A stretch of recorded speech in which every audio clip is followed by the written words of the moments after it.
like to once again remind all of you to kindly take your seats and please do place your cell phones to the silent mode. We'll begin in a very short while from now. Thank you.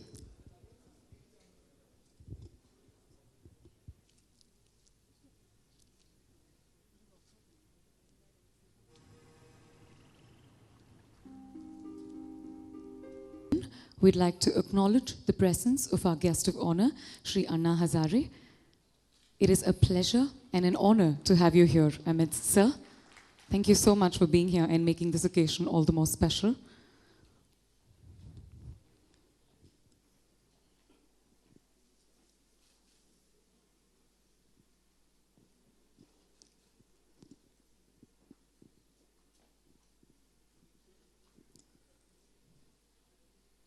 Ladies and gentlemen, I request all of you to kindly be seated and please do place your mobile phones to the silent mode so that we may begin.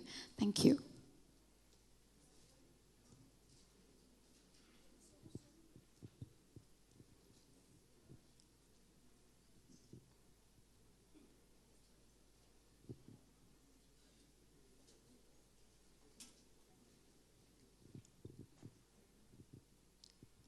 Vanakkam Vandanam, Suswagatam Namaskara, Namaskaram, ladies and gentlemen.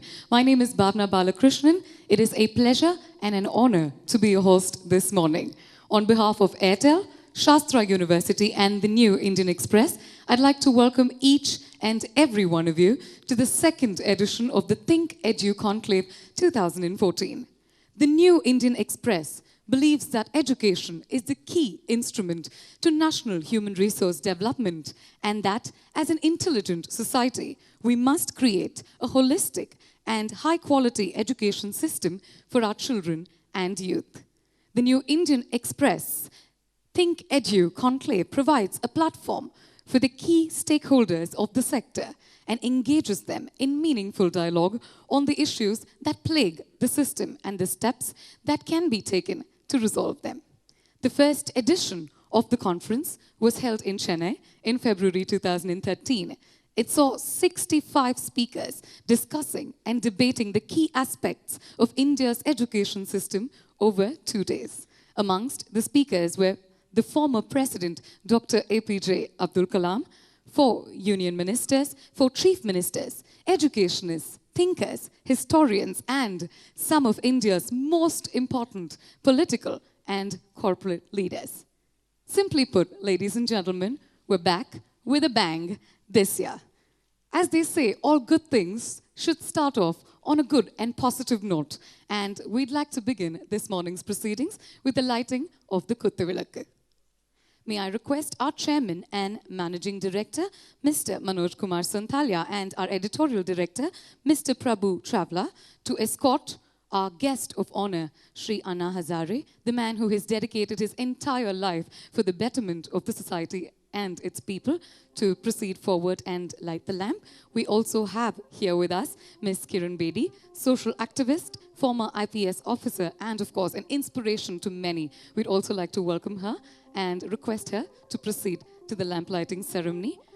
We'd also like to request our special guest, M. Bharati, the first dentistry student from the Toda tribe, to join us in lighting of the lamp.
Thank you very much. And I'd like to request all the dignitaries to please take their seats on the dais.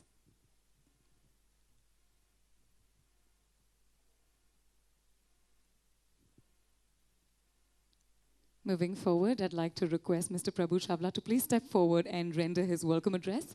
Ladies and gentlemen, would you please greet him with a warm round of applause, if you will. Mr. Chawla, over to you.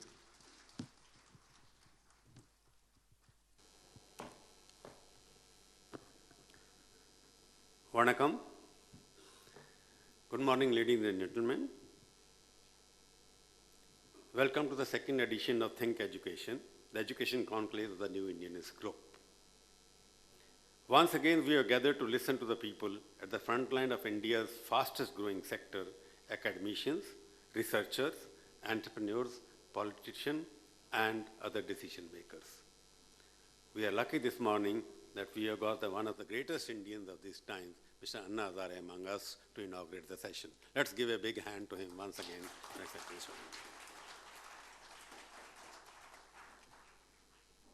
Education Conclave is the first of its kind in South India. In a market-driven economy, where valuations matter more than values of the enterprise, we decided to reintroduce the importance of values in our system.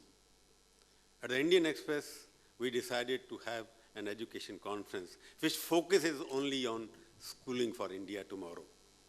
Because we at the Indian Express feel that unless we train our children in the value system, in ethical system, they will only turn out to be only marketeers. They will become salesmen, but they will not become good human beings. So let us begin from the beginning, how a child should be educated and how he should be brought up, whether he should be brought up looking at the internet, iPad, looking at entertainment, looking at other sites, or should he look at other things which India produced 5,000 years ago. We don't want India to forget that we were one of the best civilizations in the world. We are being converted into some kind of where the money matters and mind is forgotten. So therefore, we introduced this concept of having education conclave here last year, where we had about 50 people participating in it. We had the former President of India inaugurating it, and we had about 5 chief ministers, central ministers who did participate. They agreed on certain fundamental systems about the education in this country. But today what we are sitting here, that we believe at the Indian Express, that a well-designed education system has to ensure access, excellence, and employability. That's the focus of this. Because our education is giving access to some people, denying to others, but they are not becoming people who can contribute to the generation of wealth in this country. India is perhaps the only country where service sector contributes 55% of the GDP. It happened during the last 10 years that India, even if you look at the US economy, it doesn't contribute that much to the GDP. Service sector is hot money. Push the button, get the money, and then disappear. We are not able to create assets which can generate further employment. So our education system is so flawed that in terms of making more money, we are training people to become operators, computer operators, wireless operators, but nobody training people to become good teachers, good doctors, good agricultural scientists. The skills are lacking in this country. In the name of market expansion, we have been able to capture the world's IT system, but we have lost the values in this our own country. In the recent years, India has been working hard on the first means, making it accessible. We are opening more colleges. Some of the private sectors like Airtel and everybody is coming into the education system. Mahindras are coming into the education system. Tata and Birla were already there opening educational system. But accessibility of good education was not there. Our idea of India is an education system which is affordable, which is productivity, which makes a person a better human being. That is Indian Express idea of good education. So therefore we decided to have this education conclave. Now we also find that our education system is getting more fund.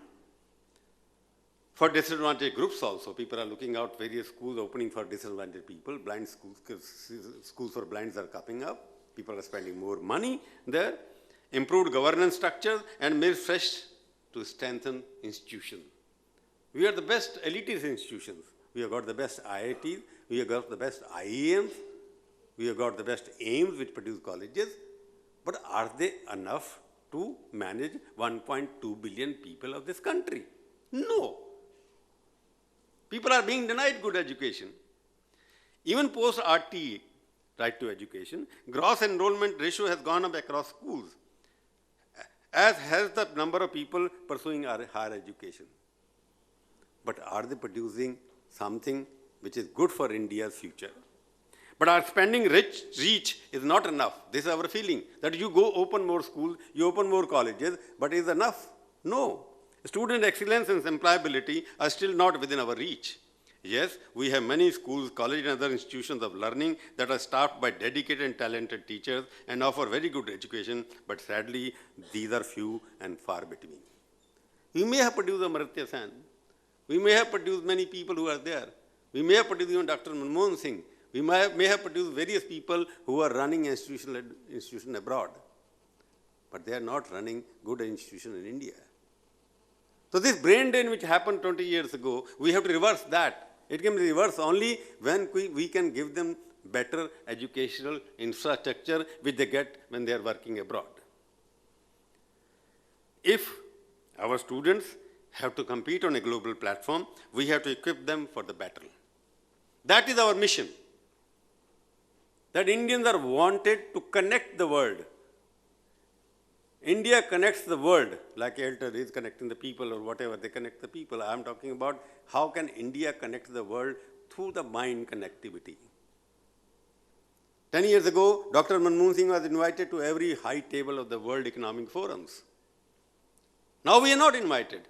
It means our educational system could not produce a model of governance which can sustain economic growth, which can sustain equitable distribution of wealth. It has not happened. In 10 years, the bubble has started busting. There must be something somewhere wrong. It cannot be only blame on education, only policies of the government of India. So education, we believe, is something which can always sustain a good model in bad times, good times. It should be a model which can sustain India as a superpower of the world. We have to invest in facilities, equipment, transform the research environment, and most importantly, launch comprehensive teacher training program. We don't have teachers. In many schools, you go to the villages. I have been visiting some villages recently when I go on some visit. There are students, but there are no teachers. There are teachers, there are no buildings. There are students, there are no equipment to teach them. They're sitting under a tree. Even now, after 70, 65 years independence, you still find about 20% of the schools have no buildings. Students are being taught under a tree now. Can we afford this system? Why? If less than 3% of the GDP is spent on education, how will the poor get it? So India has not paid enough attention to developing education for all at the lowest level. We can open Institute of Business wherever, Hyderabad. We can do it in Mohali. And Prime Minister has announced that we will open so many IEMs, so many IITs. Each IIT costs about 5,000 crore rupees. Yes, they should also be opened. But can these if six IITs you are going to open at the cost of 30,000 crore rupees, is that enough? They will train about what, 5,000 students? What happens to the rest of the country? Skill development.